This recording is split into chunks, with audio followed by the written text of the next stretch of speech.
At 82, Ryan O'Neal finally finds the strength to speak about the woman who changed everything, Farrah Fawcett. Their names once shimmered across the golden skyline of Hollywood, symbols of beauty, talent, and that elusive spark of passion that few ever truly grasp. He was the intense, unpredictable, leading man who broke hearts in Love Story.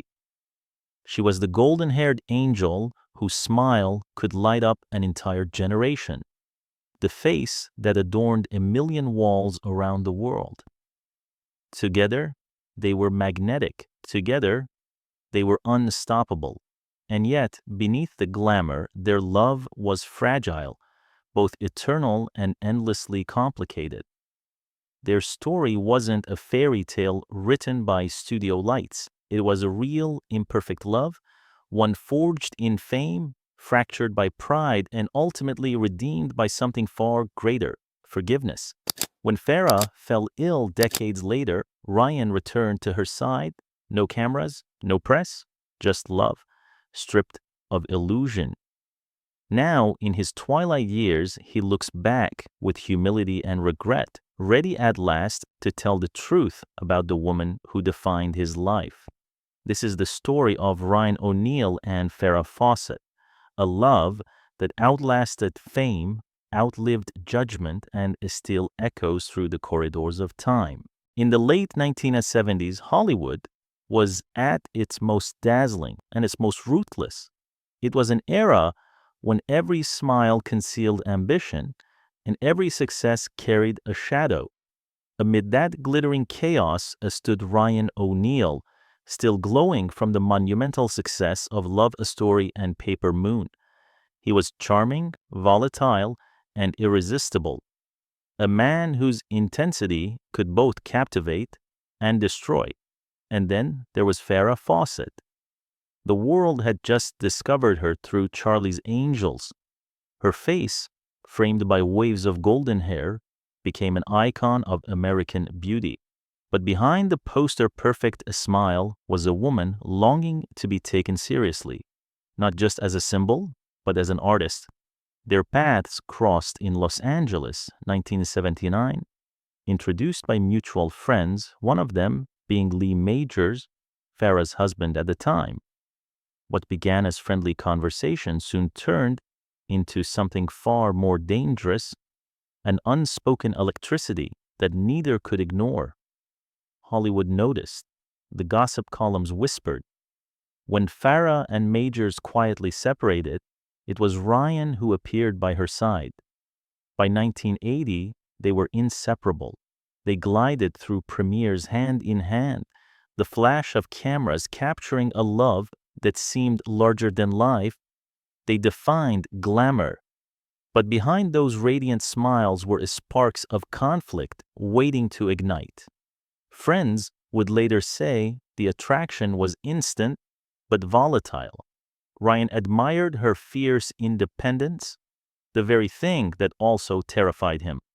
Farrah was drawn to his confidence and vulnerability, the unpredictable mix that made him intoxicating. Together, they were Hollywood's golden couple, dazzling, magnetic, and yet dangerously combustible. Behind the closed doors of their perfect image were moments of tenderness and moments of storm, arguments, jealousy, and the endless pressure of living under constant scrutiny. Still, love held them together because in each other they saw something no one else could see, a reflection of their own fire. For Ryan, she was the embodiment of discipline, ambition, and grace. For Farrah, he was raw emotion, unpredictable but deeply human. They projected perfection but lived something far more real, messy, passionate, and unforgettable. And as the decade turned, their love story became the heartbeat of Hollywood itself, beautiful on the surface but trembling underneath. As the 1980s began, Ryan O'Neal and Farrah Fawcett were no longer just actors, they were an empire. Tabloids couldn't get enough of them. To the public, they were the perfect match. Two stars who had turned passion into partnership, beauty into legend. But behind the glossy photographs and red carpets, fame had begun to poison the quiet corners of their love. Farrah was determined to prove she was more than a poster on a teenage wall. In 1984, she took a daring leap, the burning bed. The world saw a different Farrah, fierce, raw, unfiltered. The performance was so powerful, it earned her an Emmy nomination and redefined her entire career. 2 years later, extremities came, another triumph. Farrah had shed her image as a Hollywood doll and emerged as one of the decade's most respected actresses. Her transformation was extraordinary, and for Ryan, quietly devastating. His own career, once unstoppable, was slowing down. The golden boy of the 1970s struggled to recapture the magic. Films like Tough Guys, Don't Dance, and Faithful came and went without much notice. For a man who once ruled the box office, it was a cruel twist of fate. Friends recall that Ryan's pride began to bruise as Farrah's star rose higher. He adored her talent, yet deep down it reminded him of what he was losing, not her love, but his place in the spotlight. Farrah, meanwhile, tried to reassure him, but her independence only deepened the distance between them. They fought, they broke apart, and they reconciled again and again. Their love became a cycle of passion and pain. In 1985, their son Redmond was born, a fragile thread that kept them tethered even when everything else was falling apart. By the late 1980s, their lives had shifted from glamour to endurance. They no longer chased premieres or magazine covers. They began to crave quiet, the rare moments of calm between storms. But the volatility never truly disappeared. Ryan's temper still burned hot, and Farrah's need for freedom kept growing. By the mid-1990s, exhaustion finally replaced affection. There was no scandal, no shouting, just silence. Two people who had loved too hard for too long, finally stepping away before they destroyed what remained. Years later, Ryan would admit it was his ego and insecurity that tore them apart. And Farrah, in her gentle way, simply said, "Some loves are not meant to live in the spotlight forever." Their separation wasn't an ending. It was an intermission in a story that refused to die. Because for Ryan and Farrah, the heart never truly moved on. When the 1990s arrived, Ryan O'Neal and Farrah Fawcett were no longer the fiery lovers that headlines adored. They had become two individuals walking separate roads, one searching for redemption, the other seeking peace. Their breakup wasn't born of scandal, but of fatigue. Years of emotional turbulence had drained them both. They had lived through fame, jealousy, and heartbreak, and now they needed distance to remember who they truly were. Farrah had chose quiet. She withdrew from the chaos of Hollywood, diving into stage productions and her own creative projects. She became a painter, a producer, and an artist who finally found joy in her independence. Critics who once dismissed her began to praise her discipline and depth. She spent long stretches in Texas and New York, far from the glare of cameras, where she learned to breathe again. Friends said she was calmer, wiser, more grounded. She had stopped chasing perfection and started embracing authenticity. Ryan's life, however, followed a rougher path. His career continued to decline, and the charm that once defined him began to fade under the weight of frustration. He faced legal troubles, strained family relationships, and the painful realization that his own temper had cost him the people he loved most. In interviews, he confessed that his behavior had pushed many away, especially the woman he still called the love of my life. Despite the separation, Ryan and Farrah could never completely let go. Their son, Redmond, kept them tethered in ways neither had anticipated. Redmond's childhood unfolded in the shadow of fame, but his world was marked more by tension than privilege. Farrah, the steady anchor, Ryan, the unpredictable storm. Both loved their son deeply, but they often clashed on how to save him from the darkness that seemed to follow their family. Through Redmond, communication never truly ended. There were phone calls, occasional visits, and fleeting moments of tenderness that reminded them both that their story wasn't over. By the late 1990s, Farrah's reputation was once again glowing. Her art, her acting, her grace, all spoke of a woman who had transformed pain into strength. Ryan, meanwhile, lived in reflection. He once said those years were his wake-up call, the moment he finally understood what he had lost. Close friends remember him speaking of Farrah often, never with bitterness, only with regret. He admitted that she had given him everything he needed, but he hadn't known how to keep it. Farrah, ever private, rarely mentioned him, but to those closest to her, it was clear. She never stopped caring. She simply accepted that their chapter had ended, at least for now. By the turn of the millennium, their lives had drifted completely apart. She was thriving, he was surviving, but somewhere in the quiet corners of their separate worlds, love still lingered, patient, unspoken, waiting. By the early 2000s, Ryan O'Neal's life had grown quiet. The man who once dominated the screens was now living in the slow rhythm of aging. His health had begun to falter, and his once busy career had nearly disappeared. It was during this fragile chapter that fate intervened. In the cruelest and most poetic way. Ryan was diagnosed with prostate cancer, and when the news reached Farrah Fawcett, years after their silence, she did something that would surprise no one who truly knew her. She reached out. No cameras, no scripts, just a phone call, and soon after, a visit. Friends remember that first meeting vividly. There were no grand gestures, no emotional declarations, only the kind of quiet recognition that happens between two souls who have already said everything that ever needed to be said. It was the beginning of their second chapter.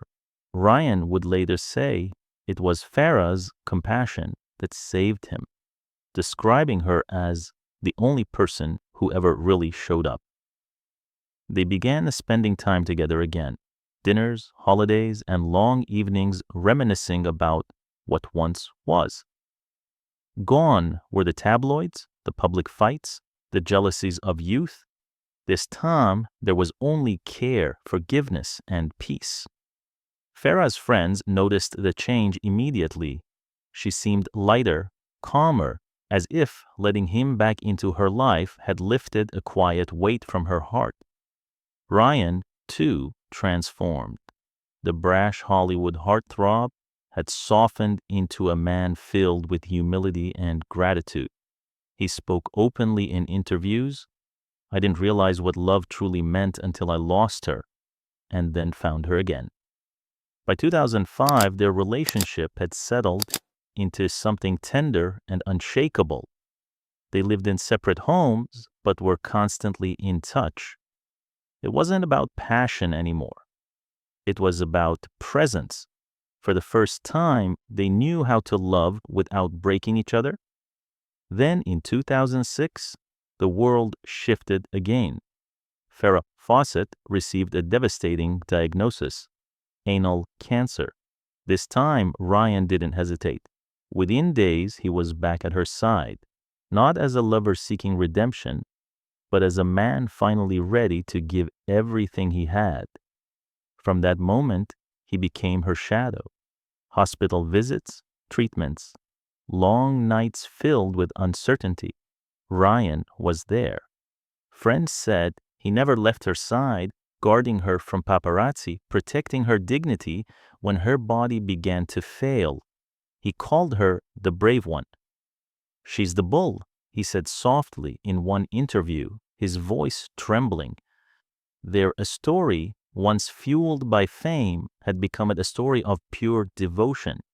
Love stripped to its essence. In 2009, the world caught a glimpse of that truth in the NBC documentary Farrah's Story.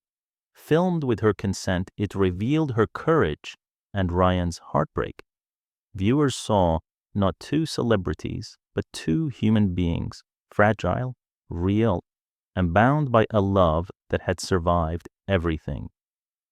By spring of that year, Farrah's condition worsened. Ryan proposed once more, and she accepted. They never made it to the altar, but she told him that his proposal gave her peace. On June 25, 2009, Farrah Fawcett passed away at St. John's Health Center in Santa Monica, aged 62. Ryan was at her side, holding her hand. Later that day, he released a brief statement. "I loved her with all my heart. She will be with me forever." At her funeral, Ryan carried her casket, head bowed, eyes fixed on the ground. Those who were there said they had never seen him so broken. In that moment, all the fame, all the glory, all the noise of Hollywood faded. Only love remained.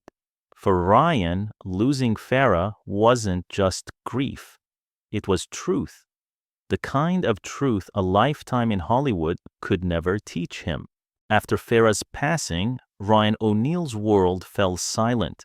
Public appearances became rare, and when he did speak, it was almost always about her. The once fiery actor who had defined an era was now a man of reflection, stripped of ego and pretense. He admitted that losing Farrah felt like losing air itself. For decades, he had been defined by fame, charm, and control. Yet grief turned him into something far more human. In the months that followed, Ryan devoted himself to preserving her legacy. He helped support the Farrah Fawcett Foundation, an organization she had established to fund cancer research and patient care. At public tributes and charity events, his voice often trembled as he spoke of her bravery. "She faced the impossible," he said softly, "and she did it with grace." But even as he celebrated her life, Ryan faced more hardship. Their son Redmond struggled with addiction and legal troubles, a painful reminder of the chaos that had haunted their family. Ryan rarely discussed it publicly, but those close to him knew.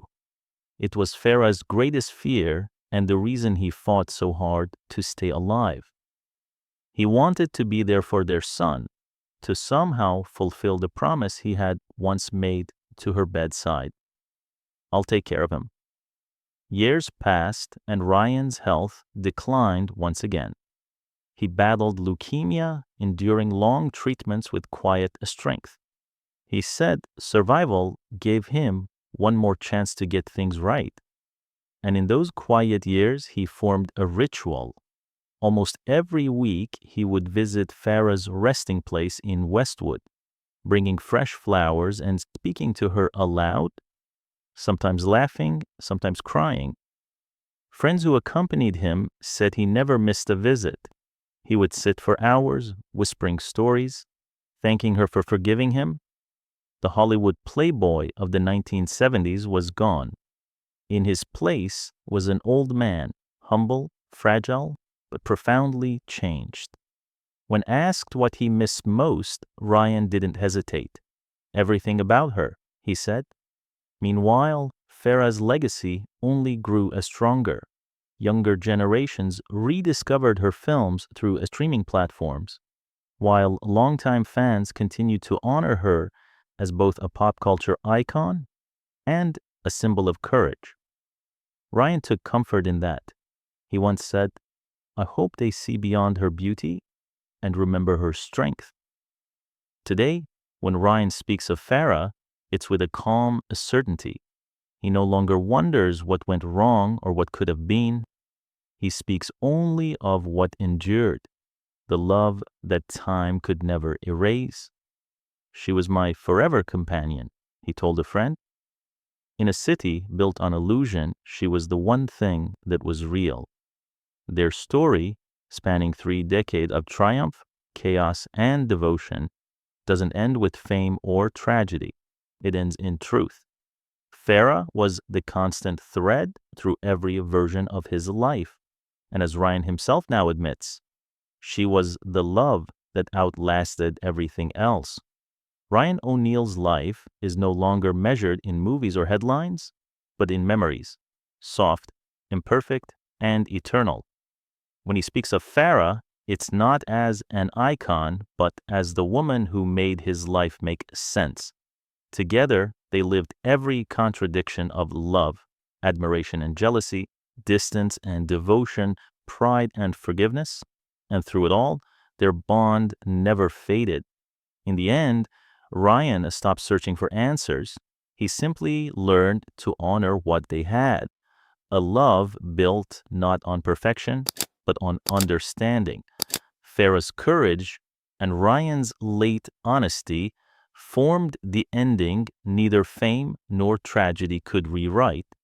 2 souls, once broken, now at peace, forever intertwined in memory,